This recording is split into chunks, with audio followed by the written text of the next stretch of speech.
Okay. இன்னைக்கு நம்ம ஃபவுண்டன்ன்ற ஒரு விஷுவலி ஸ்டன்னிங்கான படத்த பத்தி பார்க்கலாம். இந்த படம் எத பத்தியான ஒரு படம்?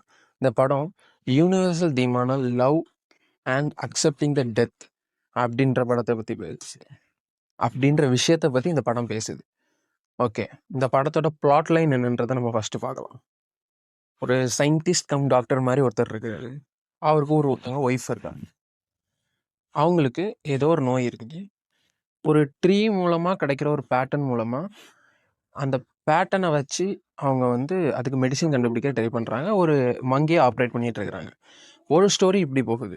இனி ஒரு ஸ்டோரி ஒரு ட்ரீயை கண்டுபிடிக்கணும் அப்படின்ற ஒரு பீடியாட்டிக் போர்ஷன் வருது. ஒரு ராஜா காலத்தான அப்படின்ற மாதிரியான ஒரு ராஜா, ஒரு கிளாடியேட்டர் மாதிரியான ஒரு ஒரு விஷுவல் காணிக்கிறாங்க. அதில் ஒரு ட்ரீயை கண்டுபிடிக்க போகிறது தான் அந்த வாரியருடைய விஷயமா இருக்குது.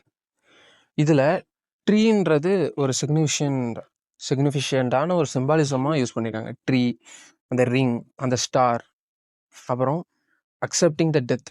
இந்த விஷயத்த படம் முழுக்க நிறைய இடத்துல சொல்கிறாங்க. இதுதான் இந்த மொத்த படமே பேசுது.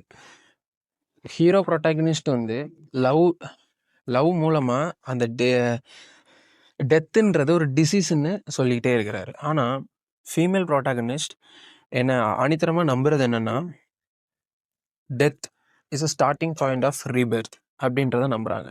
அவங்க ஒரு ஆத்தராகவும் இருக்கிறாங்க, ஒரு புக்கு எழுதுகிறாங்க. நம்ம இதை எப்படி வேணாலும் புரிஞ்சுக்கலாம். ப்ரொட்டாகனிஸ்ட் வந்து அக்செப்டிங் த டெத் அப்படின்ற விஷயத்துக்குள்ளே போகிற அவரோட மன ஓட்டம் தான் நம்ம இந்த மொத்த படம்னு எடுத்துக்கலாம். அப்படி இல்லைன்னா அவர் கடைசியாக வந்து இவருக்கான ஒரு சாப்டர் இருக்கும். அந்த புக் ஃபுல்லாக முடிக்காமல் இவருக்கான ஒரு சாப்டருன்றது இருக்கும். அதை எழுதுறது தான் இந்த மொத்த படம்னு நம்ம எடுத்துக்கலாம். இது எப்படி வேணாலும் எடுத்துக்கலாம். ஆக மொத்தத்தில் இது வந்து வெறும் 96 மினிட்ஸ் ஓடுற ஒரு படம் தான்.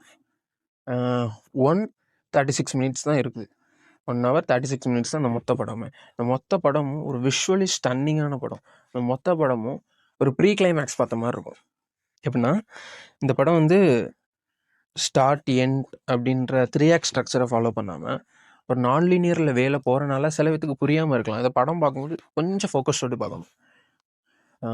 நான்லீனியர் வேல போகிறனாலேயே இந்த படம் புரியாமல் ஆகிறதுக்கான நிறைய வாய்ப்பு இருக்குது. ஆனால் புரிஞ்சிடும். ரிப்பீட்டடான சீன்ஸ் வரும்.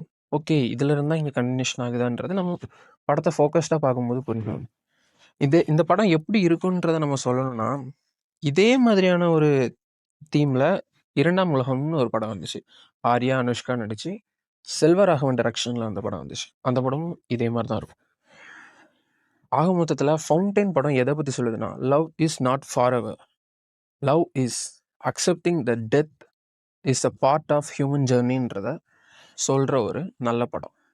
இந்த மாதிரியான படங்கள் அதர் லாங்குவேஜில் பார்க்கணுன்னா நாஞ்சில் டாக்கிஸை சப்ஸ்கிரைப் பண்ணுங்கள்.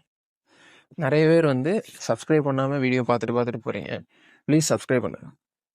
இந்த மாதிரியான நிறைய படங்கள் இருக்குது. மறக்காமல் தி ஃபவுண்டைன் 2018 சாரி த ஃபவுண்டைன் 2008 இந்த படத்தை எல்லாருமே பாருங்கள். இந்த படம் ஃபேமிலி பார்க்கலாமான்னு கேட்டால் பார்க்கலாம். ஒரே ஒரு இன்டிமேட் சீன் மட்டும் இருக்கும். அது மட்டும் பார்த்துக்கோங்க. பாய். அதில்